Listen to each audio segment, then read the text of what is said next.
Eto, sir, pag-usapan po natin itong, nga pong nagpapatuloy na krisis pagdating po sa presyo ng produktong petrolyo, itong, krisis sa langis. Sa inyo sir Opo. na observation, sa inyo po na, point of view, ano po kaya sa tingin niyo sir yung magiging, mabigat na impact nito sa economy natin, especially dito po sa Bicol Region, sa Camarines Sur? Ito pong patuloy na pagtaas ng presyo ng produktong petrolyo, Sir Emmanuel? Okay po sir, maganda pong katanungan. Actually po, negatibo po yung magiging epekto niya sa ekonomiya po ng Pilipinas, lalong-lalo na po sa Bicol Region. Yung Bicol Region po kasi, siya po yung poorest region sa buong Luzon. So, as to impact, mas mafe-feel po talaga ng Bicol Region yung mga negatibong impact or epekto ng pagtaas po ng oil, fuel, or crudo na epekto po ng war na nangyayari ngayon sa Middle East. Pangunahin na po sir yung tinatawag po nating inflation. So dahil po major importer ang Pilipinas ng fuel or ng oil po sa Middle East, maapektuhan po yung supply sa ngayon na tumataas na po yung demand. Kaya ang mangyayari po sir, dahil primary input din po sa production natin yung oil at fuel sa iba't ibang sektor ng ekonomiya, maglilid po ito sa pagtaas din ng mga presyo, hindi lamang po sa oil, kundi sa mga iba pang produkto, sa agrikultura, sa fishery, sa service po, sa manufacturing sector. So, parang overall po, negatibo po yung epekto nito. Alright, very well said, Sir Emmanuel. Eto po, pag-usapan natin sir, yung about sa fuel subsidy, yung mga ayuda para sa mga kababayan po natin na mga tricycle driver or jeepney driver na nagdaranas po nitong krisis. Palagay niyo po, Sir Emmanuel, epektibo po kaya itong ganitong paraan para kahit papaano makasurvive po yung ating mga driver and even yung kanilang pamilya, and epektibo po kaya ito para malunasan yung problema natin dito po sa krisis na ito sa langis, Sir Emmanuel? Okay po sir, maganda pong tanong. Actually po, maganda po siya in short run lang. So, may tinatawag po kasi tayo sa economics na short run, medium, and long run. So, pagdating po sir sa short run, magiging naman po siyang maayos at epektibo, pero hindi po siya sustainable. Kung hindi pa po matitigil yung war sa Middle East at patuloy po na hindi makakapasok sa atin yung mga langis or mga oil na yon, patuloy pa rin po yung pag-increase ng presyo. So in the medium run, hindi po magsusustain yung mga fuel subsidy. And alam naman po natin na yung mga subsidy ng gobyerno, minsan po may mga medyo komplikado. So may politics din po behind dyan. So kung well-targeted po, kumpara po talaga sa mga drivers ang makikinabang, yung mga nasa marginalized sector, so okay naman po siya in the short run. Pero sana po ang maging solusyon ng ating gobyerno, hindi lang po for short run, kundi for medium to long run. And sabihin ko na din po sir, bago pa po kasi magkaroon ng giyera or war, mataas na rin po talaga yung presyo ng petrolyo or ng langis or oil sa Pilipinas. Dahil po yun sir sa dalawang bagay. Una po dahil po sa train law. Sa train law po kasi may flat rate po na tinatawag. Pinapatong po siya sa presyo ng oil. So nasa 10 to 14 pesos po yun. Kaya ibig sabihin po, pagpasok pa lang po ng langis sa Pilipinas, nasa 10 pesos to 14 pesos per litro po yung price na increase. And papatawan pa po siya ng excise tax. So mas lalo pong nag-i-increase. So yung ikalawang reason naman po, ay mataas po talaga yung presyo natin ng langis dahil po sa oil deregulation law. So sa oil deregulation law po, kontrolado po ng mga oligopoly. Itong mga malalaki po na oil companies sa Pilipinas, tinatawag din namin sa economics na cartel, yung presyo po ng mga langis. So dahil po doon, wala masyadong kontrol yung gobyerno natin sa presyo. So sa ngayon po, maaari din pong gawin ng gobyerno natin ay isuspend muna either yung flat rate po or yung excise tax. At pwede din pong pansamantalang parang isuspend din po yung oil deregulation law bawiin yung control para kahit papaano po yung presyo po sa market ma-regulate pa din po. Alright, yun. Eto, sir, maitanong ko po, may singit ko lang na katanungan. Dito naman, sir, sa Bicol region, particularly sa Camarines Sur, dito po sa atin, sa palagay nyo, sir, or sa inyo pong observation na rin, ano po ba, sir, yung parang nakikita nyo rin na epekto nito pagdating na, sa mga susunod na mga araw, buwan, kung hindi pa matigil yung gera sa Middle East and patuloy pa rin ang pagtaas ng presyo ng gasolina, Sir Emmanuel? Okay po, sir. Sa Bicol po ngayon, di ba po nararamdaman na din po natin yung pagtaas po ng presyo? Parang sa ngayon po tumataas na rin yung mga presyo ng langis po, ng crudo, ng gasolina. Dahil po yun sa tinatawag po natin demand pull inflation. So, sa totoo po, may supply pa naman talaga. Hindi pa naman po ubos yung lahat ng supply sa buong bansa. Pero dahil po tumataas yung demand po meaning marami po ang bumibili sa ngayon, marami po yung nag-i-stock, meron din po mga taong nag-hoard. So dahil tumataas po ang demand, nararamdaman na po natin yung pagtaas ng presyo kahit meron pa naman pong supply. So ang tawag po doon, demand pull inflation. So later po, sa susunod po na mga araw or linggo, kapag yung supply po talaga kaunti na lang or halos paubos na, ma-feel na po natin, sir, yung tinatawag nating cost push inflation. So dahil po sa kawalan na po talaga ng supply at pagtaas ng mga cost, magkakaroon po ng upward pressure sa mga presyo. So hindi lamang po, sir, langis yung tataas, pati po yung mga basic commodities natin, pati po yung mga agricultural products, mga karne, gulay, mga tinapay, saka po mga isda. Kasi lahat po ng gumagamit ng input sa production ng oil, mag-i-increase po yun. At kapag ganun po, sir, yung nangyari, kung wala pong intervention na gagawin ang mga LGUs or ang ating local government agencies, maging yung national government agency, posible po, sir, mauwi po ito sa tinatawag nating stagflation. Yung magiging stagnant po yung economy po natin. Parang walang improvement po. Parang magiging stagnant siya. And at the same time, nag-i-increase po yung presyo. So may stagflation po na mangyayari.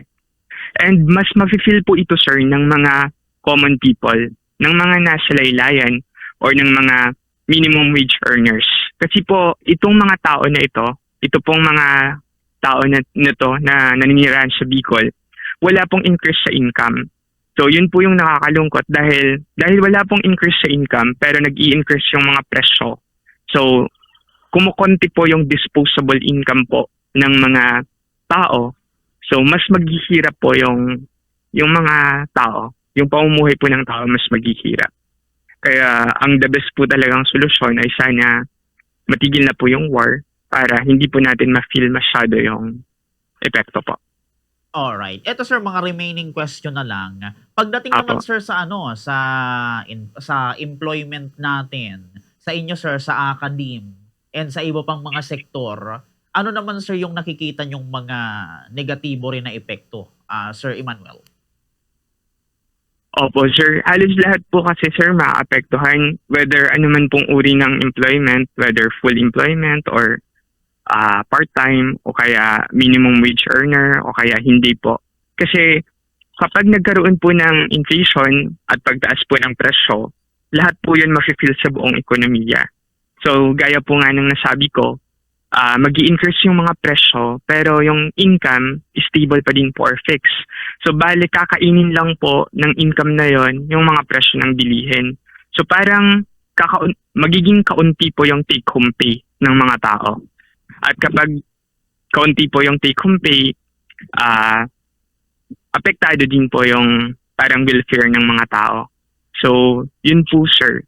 As to employment, hindi naman po magkakaroon ng job losses sa ngayon or kawalan po ng trabaho kasi malayo naman po tayo sa mesmong gera. Parang ang nararamdaman lang po natin yung mga tinatawag na ripple effects.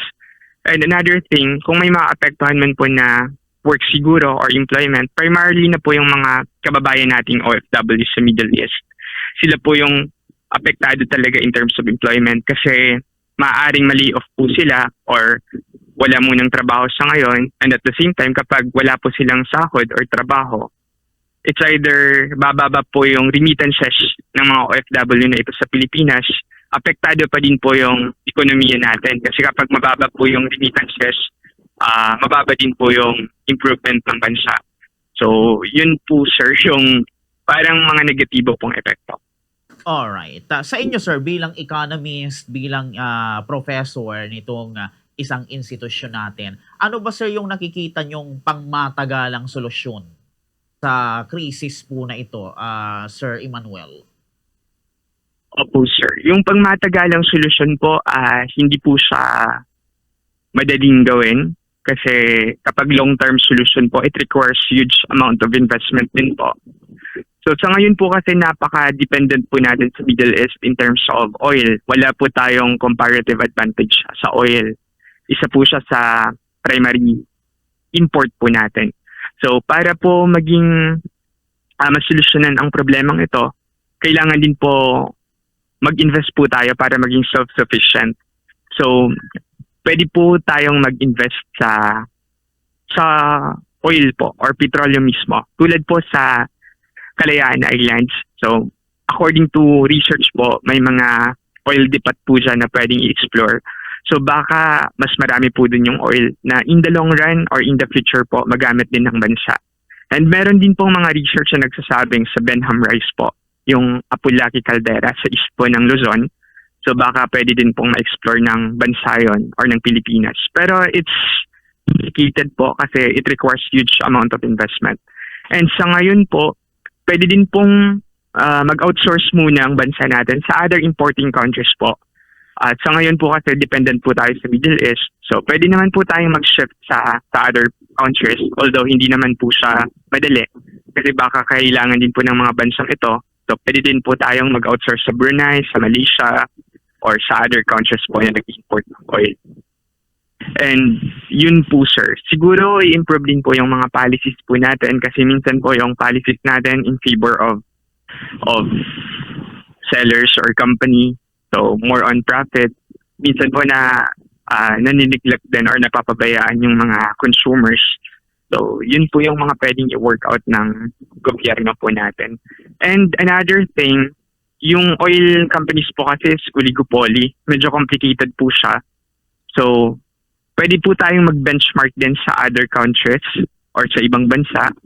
Kailangan po kasi yung government din may control din sana sa oil, hindi lang po yung private sector.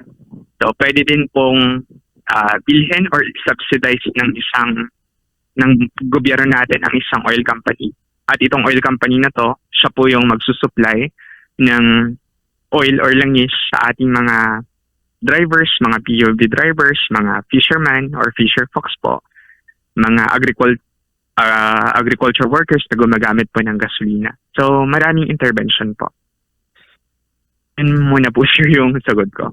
Opo, yun. Ito, sir, mga second to the last question na lang, sir. Sa part, sir, Okay ng lang po. mga driver natin, mga tricycle driver, jeepney driver, kasi yung iba sa kanila, karamihan sa kanila, sir, parang hindi na alam kung anong gagawin dahil nga sa lumalala or labis na pagtaas ng presyo ng produktong petrolyo. Ano ba, sir, yung parang maibibigay nyo, sir, na tip para sa kanila? Ano ba yung siguro mga alternatibong dapat nilang gawin para kahit papaano maka-survive sila sa ganitong situation, Sir Emmanuel?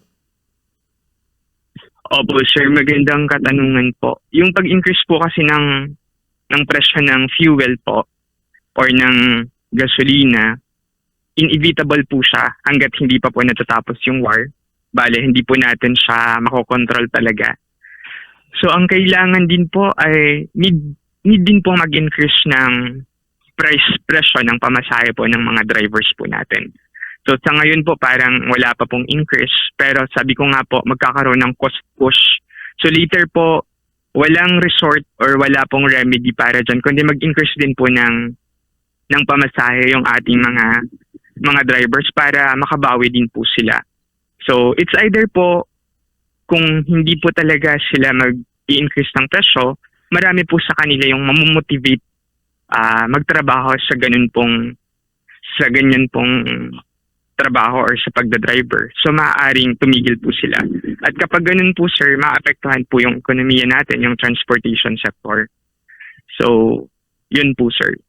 Okay naman po yung subsidy, pero hindi po siya sasapat. 2 months, mauubusan po tayo ng pondo. Alright. Yun. Very well said, Sir Emmanuel. Eto, sir, bago tayo magtapos, siguro ano na lang ang maiiwan natin, sir, na mensahe sa publiko, sa mga driver po natin, sa mga residente, mga tao dito sa Bicol Region, in connection dito po sa nararanasan nating krisis sa produktong petrolyo. Sige, sir, maibigay ko po sa inyo ang linya. Okay po. Sa ngayon po na may supply pa naman or hindi pa naman po ubos yung supply natin, ang best way po talaga para mapababa yung presyo ay wag masyado pong bumili.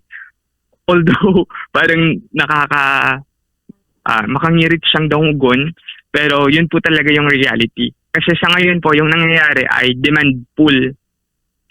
So dahil marami pong demand, kaya tumataas agad yung presyo. So sa ngayon po, kapag hindi naman po natin kailangan, so wag po tayong bumili or mag-i-stock or mag-hoard kasi lalo pa po siyang nakakapagpataas ng presyo.